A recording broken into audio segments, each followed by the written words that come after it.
پاکستان کے اندر ایک کانفرنس کا انعقاد کیا گیا جسے قومی کانفرنس کا نام دیا گیا۔ اس میں اہل سنت سے جو تعلق رکھنے والے مسالک اور مکاتب فکر ہیں، سیاسی اور مذہبی تنظیمیں ہیں، یہ دراصل ان مکاتب فکر کا ایک اجتماع تھا جو کہ اظہار یکجہتی کے لیے تھا فلسطین کے ساتھ۔ جو کچھ فلسطین کے اوپر ہو رہا ہے اس حوالے سے انہوں نے اپنی اظہار یکجہتی کرنی تھی۔ بہت اچھی بات ہے اور میں ایسی کوششوں کو سراہتا ہوں کہ جو ہم مسلمان ایک دوسرے کے لیے کریں، اور ہر وہ کوشش جو تقریب بین المذاہب الاسلامیہ کے لیے ہو، یعنی مختلف اسلامی مذاہب اور مسالک کے درمیان میں اتحاد کی کوشش ہو، میں اس کو سراہتا ہوں اور اس کا خیر مقدم کرتا ہوں۔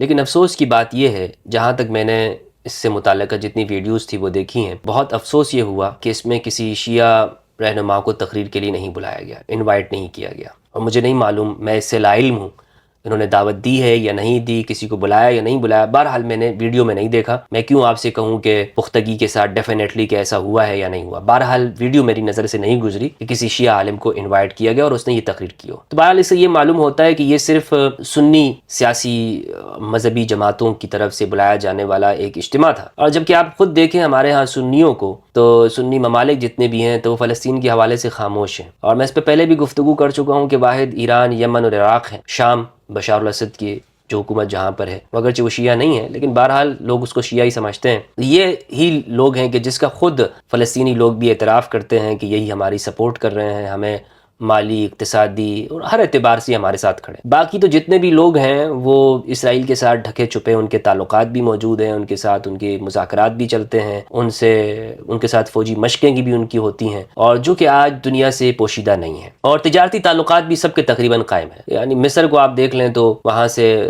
تیل بھی جاتا ہے، آذربائیجان دیکھ لیں، اور ترکی سب سے بڑا معاشی طور پر اس کے روابط ہیں۔ لیکن بہرحال ایک کوشش ہے مسلمانوں کی یکجہتی کی، تو اس کو سراہنا چاہیے۔ مگر کیا ہی اچھا ہوتا کہ اس میں آپ پاکستان میں یہ کر رہے ہیں اور شیعہ علماء کو بھی آپ اس میں انوائٹ کرتے ہیں۔ میں کوئی ان کی وکالت نہیں کر رہا ہوں، لیکن ایک افسوس یہ ہوتا ہے کہ ہم مسلمانوں کی یکجہتی کی بات کریں اور اس میں پھر مسلمانوں کو ہی ہم کاٹ کے رکھ دیں۔ دراصل میں اس طرح کے جو کانفرنسز ہیں ان کو کیا سمجھتا ہوں اور دنیا کیا سمجھتی ہے، میرے سمجھنے کیا ہے، دنیا دیکھیں ہمیں کس طرح سے دیکھتی ہے۔ دنیا ہمیں یہ دیکھتی ہے کہ ہم لوگ بہت ساری چیزوں میں سیاست کرتے ہیں اور وہ ہماری چالاکیوں سے واقف ہے۔ اگر ہم آپس میں یہ چالاکیاں کریں گے، ایک دوسرے کو نیچا دکھانے کی کوشش کریں گے، اس کا کوئی اثر نہیں ہوگا، اور آج تک اسرائیل کے اوپر اس کا اتنا تنگ کے برابر بھی کوئی اس کو نقصان نہیں ہوتا جو آپ یہ حرکتیں ہم کرتے ہیں کہ اپنے ملک میں ہم ایک دوسرے کو نیچا دکھائیں۔ اور پھر اس میں جو تقریریں ہوئی، خاص طور پر نورانی صاحب نے جو کی ہے، جو مولانا نورانی رحمہ اللہ کے صاحبزادے ہیں غالباً، انہوں نے جو گفتگو کی، میں حیران ہو گیا کہ یہ کوئی سیاسی اجتماع نہیں، اور خود بھی وہ کہہ رہے ہیں کہ یہ کوئی سیاسی اجتماع نہیں ہے، مذہبی ہے، لیکن اس میں انہوں نے عمران خان صاحب کے بارے میں بات، عمران خان کو لٹکانا چاہیے، وہ جیل میں کیوں ہیں اور مرغن غذائیں کھا رہا ہے۔ یار مطلب یہ کیا ہے؟ یہ سب کچھ کس لیے آپ اجتماع کر رہے ہیں؟ یہ کیوں جمع؟ کیا یہ سیاسی ہے؟ کیا ہمارے ہاں جو عمران خان کے فالوورز ہیں وہ فلسطین کے ساتھ نہیں کھڑے ہوئے ہیں؟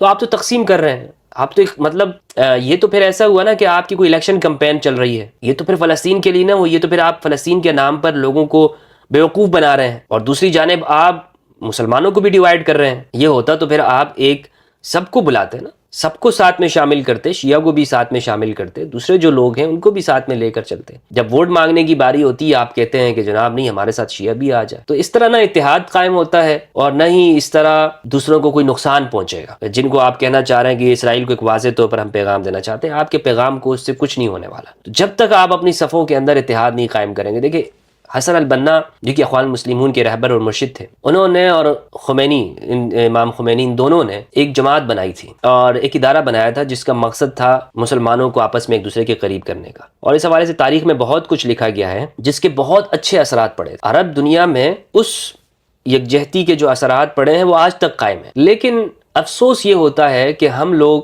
اتحاد کے کھوکھلے دعوے کرتے ہیں، ہمارے مقاصد کچھ اور ہوتے ہیں، ہم بول کسی اور کو رہے ہوتے ہیں، سنانا کسی اور کو چاہ رہے ہوتے ہیں۔ تو جب یہ جو ہمارا ڈبل سٹینڈرڈ ہوتا ہے، اس سے کوئی آج تک خاطر خواہ نتیجہ نہیں نکلا۔ میں تو یہی سمجھاؤں کہ اگر ہم سیاست کرتے رہیں گے نا تو پھر فلسطین کو بھول جائیے۔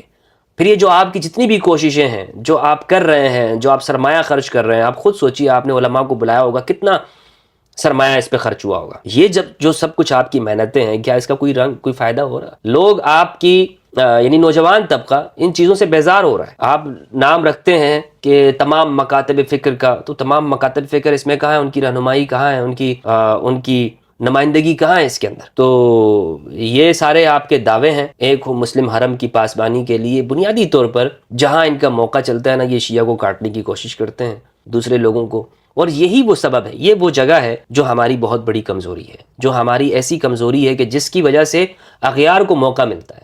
آئیے سینے سے لگائیے ایک دوسرے کو، قریب ہو جائیے، شیعہ سنی دیوبندی بریلوی سارے تفرقے ختم کیجیے، اور پھر آپ کہے کہ جناب ہم اغیار کے خلاف ایک ہیں، تو پھر بات پتہ چلے نا، پھر پتہ چلے کہ ہم ہاں واقعی اتحاد قائم ہو رہا ہے، واقعی گفتگو ہو رہی ہے۔ آپ کے یہ سارے ڈھکوسلے ہیں، ساری باتیں یقین کیجئے جتنا بھی آپ کریں گے، یہ سنی تو کبھی متفق نہیں ہوں گے، سنی چھوڑیے، جو لوگ بات کرتے ہیں، بہت سارے دوست احباب اس پر گفتگو کرتے ہیں کہ جناب یہ بریلوی حضرات وہ شیعوں کے ساتھ کیوں بیٹھ گئے، یا دیوبندی وہ شیعوں کے ساتھ کیوں بیٹھ گئے، حالانکہ ان کے اکابرین نے، بریلویوں کے خاص طور پر اکابرین نے تو شیعوں کو کافر لکھا ہے۔ او بھائی، اگر بریلویوں کے اکابرین نے شیعوں کو کافر لکھا ہے تو دیوبندیوں کو کہاں مسلمان لکھا ہے؟ احمد رضا خان رحمۃ اللہ علیہ نے اگر شیعوں کو کافر اور مرتد لکھا ہے تو دیوبندیوں کو کون سا حاجی لکھا ہے، یا دیوبندیوں کو کون سا انہوں نے جو ہے نا بڑا پاک باز اور پارسا لکھا ہے؟ ان کو بھی تو پرلے درجے کا مرتد اور بدعتی اور فاسق اور فاجر اور ضال اور مضل گمراہ بے دین کیا سے کیا لکھا ہے، مرتد لکھا ہے۔ مرتد سے بڑا تو کوئی ٹائٹل ہے نہیں، مرتد لکھا ہے، تو وہ تو آپ سب کے بارے میں، تو اس لیے اختلافات تو آپ کسی کو ایک دوسرے پر استعمال نہیں کر سکتے۔ اگر آپ یہ چاہتے ہیں،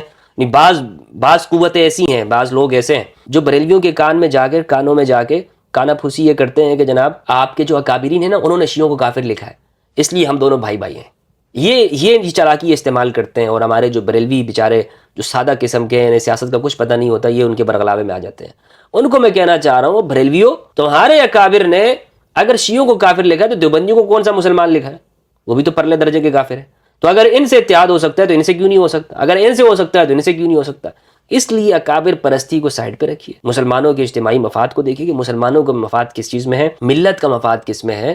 سیاست سب چھوڑ دیجئے، تھوڑی سی دیر کے لیے خدا کے لیے فلسطین کے مسئلے کی وجہ سے ان چیزوں سے باہر آئیے اور دیکھیے۔ اس میں شیعہ کو نہ بلا کر آپ نے واضح طور پر ان طاقتوں کو جن کے خلاف آپ جمع ہوئے یہ پیغام دیا ہے کہ مسلمان ایک نہیں ہیں، ان کو یہ پیغام دیا ہے کہ آپ مارتے رہیں۔ فلسطینی یہ کہہ رہے ہیں کہ بھائی ہماری سپورٹ صرف ایران اور یمن کر رہا ہے، تو شکریہ ادا کیا ہے یمنیوں کا، عراقیوں کا، لبنانیوں کا، یمن والوں کا۔ مجھے ایک ملک بتائیں کہ جس کا حماس کے لوگوں نے شکریہ ادا کر دیا، سنی ملک نے کسی کا شکریہ ادا نہیں کیا، کا شکریہ ادا کیونکہ مدد ہی نہیں کر رہے نا، اس کو تو پتہ ہے۔ یعنی یہ جو پانی کے اندر، بحیرہ احمر کے اندر جو یمنیوں نے سارے جہازوں کو روکا ہوا ہے، یعنی اسرائیلی جہازوں کو روک رہے ہیں، باقی سب کو انہوں نے اجازت دی ہے، تو یہ کون کر رہا ہے؟ کون ہے وہ لوگ؟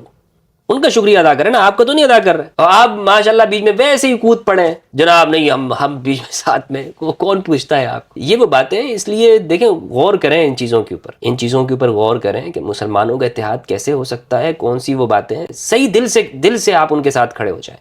اسماعیل ہنیہ، خالد مشر، یہ سب تہران جاتے ہیں، وہاں پہ یہ سب مرشد عام جو ہیں ایران کے، خامنئی صاحب، ان کی زیارت کرتے ہیں، ان کے پاس ہوتے ہیں، ان کے پاس جاتے ہیں، تو آپ کے پاس کیوں نہیں آتے؟ آپ خود چل کے جاتے ہیں ان کے پاس، اور یہ وہاں پہ جاتے ہیں، ان کے پاس بیٹھتے ہیں اور ان کا شکریہ ادا کرتے ہیں۔ اسماعیل ہنیہ کی کتنی ویڈیوز موجود ہیں جس میں وہ کہتے ہیں کہ ہمارے نوجوان، یعنی خود جو ان کی تنظیم کے ہیں، ان کی رغبت شیعوں کی جانب ہو رہی ہے۔ أيضا في إطار التوازنات المذهبية وحاولت إنشاء حركات إسلامية شيعية في غزة أيضا واجهتها. للأمانة لم تحاول، يعني أنه يكون في هناك قرار بإنشاء مجموعات شيعية، لا، إنما في بعض الشباب بسبب أو لآخر ذهب بهذا الاتجاه.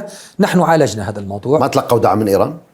لم يثبت. لم يثبت إنه هم طلبوا إنه والله يكون في هناك شيء شيعي أو كذا، لا، لم يثبت لدينا. بعض الشباب لهم كان اجتهاد معين راحوا بهذا الاتجاه، نحن تعاملنا معه. آپ کو حقیقت بتا رہا ہوں، حقیقت میں آپ کو بتا رہا ہوں کہ آپ جو پہلے کہتے تھے نا یہ سنی ہے، اب وہ بات نہیں رہی۔